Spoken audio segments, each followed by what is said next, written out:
경정공주는 조선 제3대왕인 태종의 딸로 조선이 개국하기 전인 1389년 태종 이방원과 원경항후의 사남사녀 가운데 차녀로 태어났습니다. 태종 이방원이 왕위에 오른 지 얼마 안 된 1403년 명나라에서 영락제가 즉위한 뒤 조선의 통혼을 요구해오자 태종은 이를 피하기 위해 당시 결혼정년기였던 경정공주의 혼례를 서두르게 됩니다. 이에 당시 영의정이었던 조준의 5번째 아들 조대림이 부마로 결정되면서 공주의 혼인을 위한 절차를 진행하게 됩니다. 하지만 당시 조대림은 모친상을 당한 지 4달밖에 되지 않아 상중에 있었기 때문에 이는 도리에 맞지 않는다며 신하들이 반대를 하게 됩니다. 태종은 지난번에 온 사신 황원과 지금 돌아온 성성린 등이 모두 말하기를 황제가 우리와 결혼할 뜻이 있다 라고 하는데 이것은 내가 원하는 것이 아니기 때문에 경정공주의 하가를 이토록 급히 하는 것이다. 내 뜻이 이미 정하여졌으니 다시 말하지 말라. 끝까지 주장을 굽히지 않은 태종은 천안 민무구를 통해 이 혼례를 강력하게 밀어붙이며 경정공주와 조대림은 곧바로 혼례를 치르게 됩니다. 이렇게 공주의 통혼 문제를 시작으로 명나라 사신들은 영락제에게 여인을 바치기 위해 노골적인 요구를 하게 되고 결국 태종 8년 조선은 명나라로 보내질 공녀를 뽑게 됩니다. 태종실록에는 명나라에 보낼 공녀를 고르는 수많은 내용이 기록되어 있는데 심지어는 뽑힌 공녀가 마음에 안 든다고 명나라 사신인 황엄이 직접 지방으로 내려가 여인들을 고를 정도였습니다.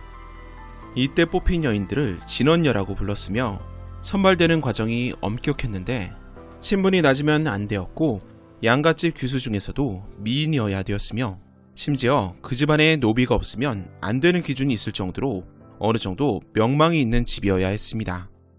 최종적으로 태종 때에 3차에 걸쳐 뽑힌 여인들은 총 8명으로 그녀들을 모시기 위한 수행원 자격의 여인들까지 포함하면 총 40여 명의 조선 여인들이 공녀로서 명나라에 건너가게 됩니다. 여담으로 명나라 영락제에 20명이 넘는 후궁들 중 조선 출신이 8명이었는데 이들이 바로 조선에서 건너간 공녀들이었으며 이중 권씨는 황후에 못지않은 대우를 받지만 안타깝게도 요절하게 됩니다. 얼마 지나지 않아 그녀의 죽음이 독살이라는 소문이 퍼지자 또 다른 조선 출신 후궁인 여씨가 주범으로 지목되면서 죽임을 당하게 됩니다. 몇 년이 지나 명나라 후궁이 환관과 사통에 큰 파장이 일어난 어여의 난을 수사하면서 조선 출신 후궁 여씨의 죽음이 무고임이 밝혀지지만 이 사실에 분노한 영락제가 수많은 이들을 숙청하는 과정에서 4명의 조선 출신 후궁이 억울한 죽음을 당하게 됩니다. 이때 겨우 살아남은 조선 출신 후궁은 2명으로 한씨와 최씨였는데 그녀들 역시 영락제가 죽게 되자 안타깝게도 모조리 목을 매도록 강요를 당해 비참한 죽음을 맞이하게 되는데 이는 영락제의 무덤에 그녀들을 순장하기 위해서였습니다. 이 중 한씨가 조선전기 문신이자 외척인 한학의 누나였으며 한학은 누나 덕분에 명나라에서 큰 벼슬을 하게 됩니다.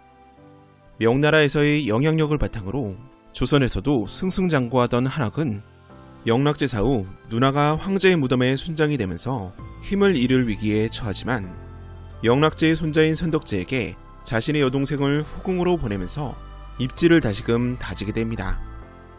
그리고 자신의 2딸을 조선왕실과 인연을 맺게 하면서 그는 양국의 호맥을 쌓는 수완을 발휘합니다.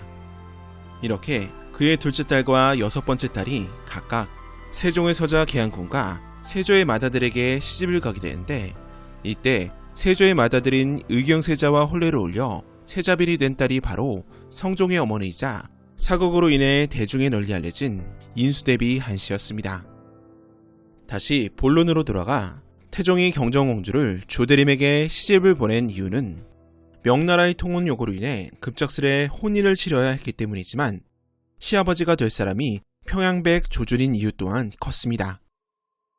부마 조대림의 아버지 조준은 태조 6년 하련 등과 함께 조선시대 최초의 공적인 법전인 경제육전을 편찬한 유능한 인물이었습니다.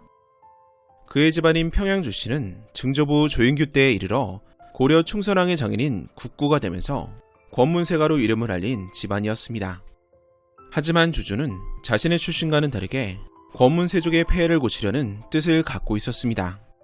그는 공민왕 때의 과거급제를 하면서 자신의 목표를 위해 노력했지만 권신들의 발효에 실망하여 우왕 말년까지 은둔 생활을 하게 됩니다. 초여에 묻혀 생활을 했지만 늘 개혁을 꿈꿨던 조주는 이성계와 인연을 맺게 되면서 다시 조정에 출사를 하게 됩니다. 이후 대사원으로서 문화시중 조민수를 탄핵하여 축출시키고 고려왕들의 즉위와 폐위에 적극적으로 개입하면서 조선 건국에 주도적으로 참여합니다. 그리고 1392년 드디어 조선이 건국되자 그는 개국공신에 오르면서 평양백에 봉해집니다. 하지만 세자책봉 문제에 있어서 정도전이 막내 왕자인 방석을 적극적으로 지지하면서 논란이 일어나는데, 이때 조주는 적장자 또는 공을 세운 아들로 세자를 세워야 한다는 주장을 하면서 그는 핵심 개국공신 중 하나였지만 가장 큰 세력인 정도전 일파와 결을 달리하게 됩니다. 경제와 이제의 발가, 전제개혁을 통해 조선의 경제적 기초를 개편한 인물로 평가받은 조주는 이후 정도전 남은 등이 요동정벌을 추진하자 실무자의 입장에서 극구 반대를 하게 되면서 완전히 정도전 일파와 결별을 하게 됩니다. 그리고 1398년 1차 왕자의 난 직후에 난을 일으킨 이방원의 편을 들면서 정사공신 1등에 책록이 됩니다. 태종 이방원이 조선의 제3대왕으로 즉위한 이후 1401년 판문화부사가 된 조주는 자기 제도가 개편되면서 평양백에서 평양부원군으로 자기가 바뀌게 됩니다. 이는 조선 초기에 공, 후, 백의 호를 사용하였으나 태종 1년 중국의 제도를 조선의 체제에 맞게 자기 제도를 다시 만들면서 부원대군, 군, 부원군, 단산군으로 고쳐 부르게 된 것이었습니다. 1403년 영의정에 오르게 된 그는 다섯 번째 아들 조대림이 태종의 둘째 딸인 경정공주와 혼례를 치러 부마가 되면서 그의 가문은 왕실과 밀접한 관계를 가지게 됩니다. 이후 조주는 얼마 지나지 않아 1405년에 세상을 떠나게 되는데, 태종은 크게 슬퍼하며 세자와 함께 친히 조준의 빈소를 방문하게 됩니다. 임금이 매우 슬퍼하여 통곡하고 소선을 자시었으며 3일 동안 조회를 정지하였다. 임금과 세자가 칠림하여 조제하고 시효를 문충이라 하였다. 그가 죽은 뒤에 태종은 어진정승을 평론할 적에 풍도와 기계를 반드시 조준으로 으뜸을 삼고 항상 조정승이라 칭하고 이름을 부르지 아니하였으니 처음부터 끝까지 이를 공경하고 중히 여김이 이와 같았다. 아버지 조준이 세상을 떠난 뒤 상을 치른 후 조대림은 왕실의 부마로서 태종 7년 12월 용양, 용기, 용무사 상호군을 겸하면서 군권을 가지게 되었고 22살의 나이가 된 태종 8년에는 좌군 도총제에 오르며 출세가도를 달리게 됩니다. 하지만 얼마 지나지 않아 호군 모기네가 조대림이 영모를 꾀하려 했다며 고발하는 사건이 벌어지면서 그는 크게 곤욕을 치르게 됩니다. 모기네는 관노 출신으로 태조의 딸 경순공주의 부마 이제의 가신이었다가 이제가 세상을 떠난 후에는 태종을 섬겨 호군에 봉해진 인물이었습니다. 그의 부인은 경정공주의 부마 조대림 집의 종 출신이었기에 모기네는 자주 부마 집을 드나들다가 아직 어리고 실정이 어두운 조대림을 이용해 부귀를 도모하기로 했습니다. 그는 조대림에게 거짓 정보를 흘려 군사를 일으키게 한 후 영모를 일으키는 것처럼 보이는 상황을 연출한 뒤 자신이 고발해 공을 세울 생각이었습니다. 이후 모기네가 만든 판에 휘둘려 조대림은 실제로 군사를 일으키게 되고 사건이 누가 봐도 영모라고 믿을 만한 상황으로 치닫게 됩니다. 하지만 조대림의 움직임이 수상하다는 소식을 이미 알고 있었던 태종은 일의 전모를 모두 파악하고 있었지만 과감히 모른 척하는 선택을 합니다. 당시 태종이 그렇게 한 이유는 정치적인 이유 때문이었습니다. 좌군 도총제이자 부마 조대림은 당시 군부 핵심 관료 중 왕실의 종신으로 신하들에게만 병권을 맡겨둘 수 없었던 태종이 일부러 임명한 인물이었습니다.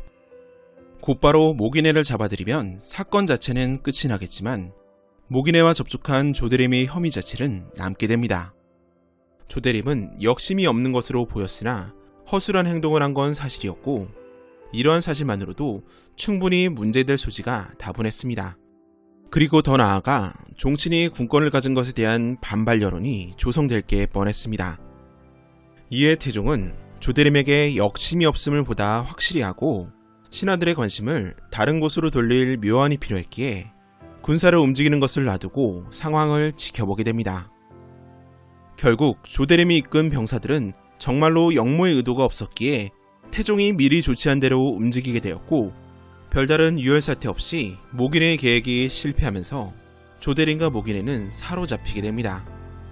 역무를 몰랐던 조대림은 순금사에 강건되어 신문을 받게 되었고 그는 곧바로 20대의 곤장을 맞았지만 자신이 역모를 일으켰다는 사실을 인정하지 않았습니다.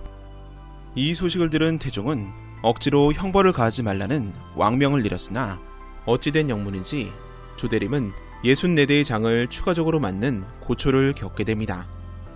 얼마 후 모기내의 신문이 들어가게 되고 그가 장 10대를 맞고 자신이 조대림을 이용하려 했다는 사실을 실토하면서 조대림은 무죄가 됩니다.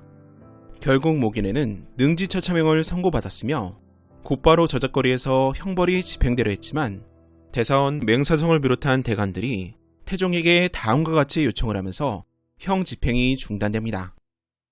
모기내를 능지처참하는 것은 마땅하지만 조대림이 일찍 진상을 아뢰지 아니했으니 어찌 잘한 것입니까? 사형을 늦추고 다시 조대림과 대질 신문하여 주범과 종범을 분간해 시행하소서.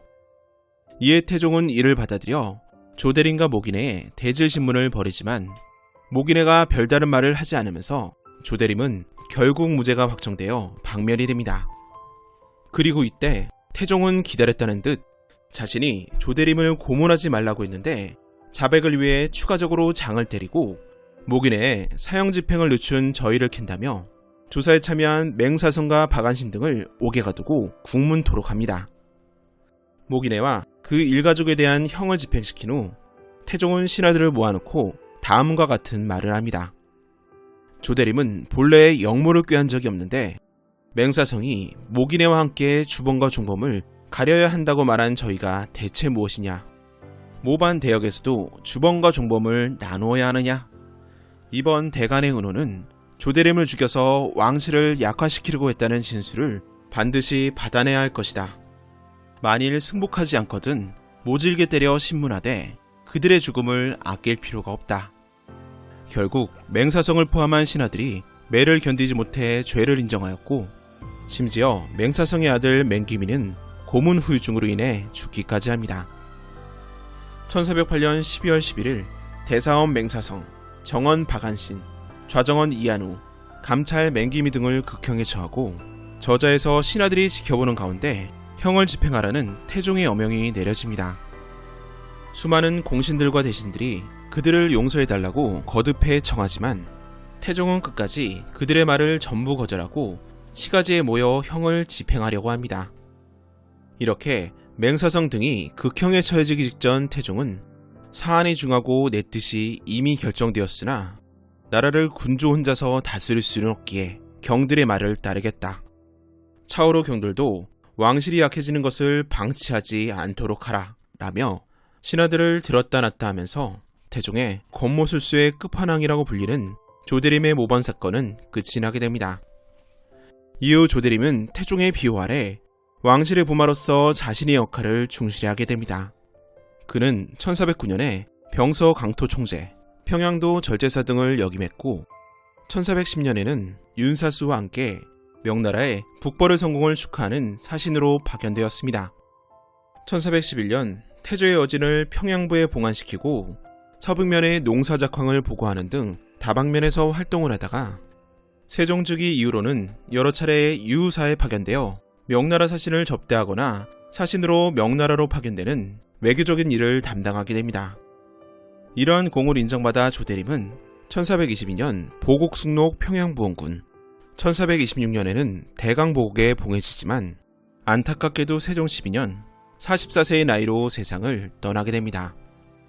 이에 세종은 슬퍼하며 3일간 조회를 정지했으며 쌀콩 아울러 70석, 종이 200권을 부조로 내리고 강한이라는 시효를 내리게 됩니다. 조대림은 아버지 조준이 워낙 대단한 사람이라 상대적으로 저평가를 받지만 그는 만 15세에 과거 시험을 합격할 정도로 머리가 좋았고, 조대림의 모반 사건에서 80내대의 곤장을 맞고도 자신의 죄를 인정하지 않을 정도로 심지가 굳은 인물이었습니다. 당시 주범이었던 모기네가 곤장 10대에 자신의 죄를 자백했고, 태종핵교에 넘어가 고문을 당한 맹사성을 비롯한 여러 명의 신하들이 없는 죄를 시인하는 것을 보면 조대림은 어려서 어리숙한 면이 있었지만 남다른 면을 가진 것이 틀림없었습니다. 또한 태종, 세종 시절 한창 명나라의 관계가 민감했던 중요한 시기에 조선을 대표해 사신단을 이끌고 명나라에 다녀오거나 명나라 사신을 접대하는 등 외교 업무를 잘 수행하였고, 꾸준히 승진한 뒤 사후 시호까지 받는 등 부마로서 자기 몫을 충분히 한 인물이었습니다. 한편 경정공주가 혼인을 한 후 거주하던 자택이 있던 곳을 작은 공주가 사는 곳이라 하여 작은 공주골이라 불렸으며, 이후 작은 공주골이 한자로 바뀌어 소공동이 되었는데, 지금의 서울특별시 중구 소공동의 지명이 바로 여기에서 유래됩니다. 경정공주가 세상을 떠난 후 자녀들의 재산 분쟁으로 인해 국가에 환속되었던 경정공주의 집은 선조 16년에 200여 칸의 군가로 화려하게 다시금 역사에 등장하게 됩니다.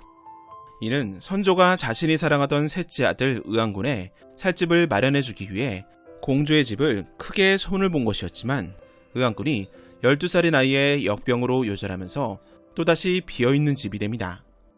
그러다 1592년 임진왜란이 일어나자 한양이 왜군의 손에 넘어가면서 의왕군의 집은 1년 동안 왜군 총대장인 우키타 히데이가 거처하는 본영이 되었고, 한양이 수복되고 명나라군이 남쪽으로 내려왔을 때는 명나라 장수 이여송이 이곳에 머무르기도 했습니다. 왜란이 끝나고 선조가 몽진에서 돌아온 이후 궁궐의 임시정전 역할을 하면서 남별궁이라 불리게 된 공주의 집은 점차 명나라 청나라 사신을 접대하는 곳으로 바뀌게 됩니다. 세월이 흘러 1897년 고종은 국호를 대한제국으로 고치고 황제에 오르면서 남별궁의 터에 황제국을 상징하는 황구단을 세우지만, 1913년 일제 이후에 황구단이 헐리면서 그 자리에 조선호텔이 들어서게 됩니다.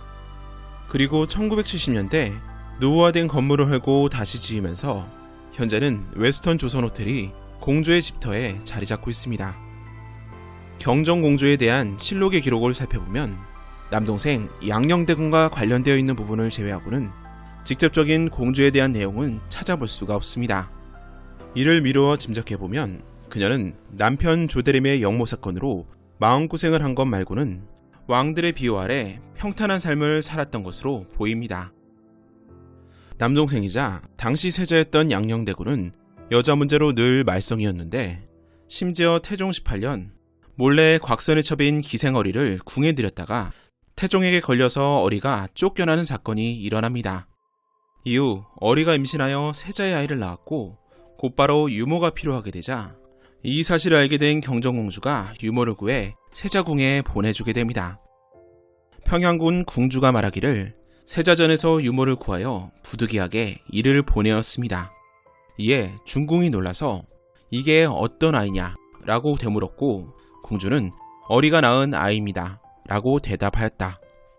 그 까닭을 들으니 김한노의 처가 김한노의 말을 따라서 어리를 종비라 칭탁하고 데리고 들어가 세자에게 바쳤다는 것이다.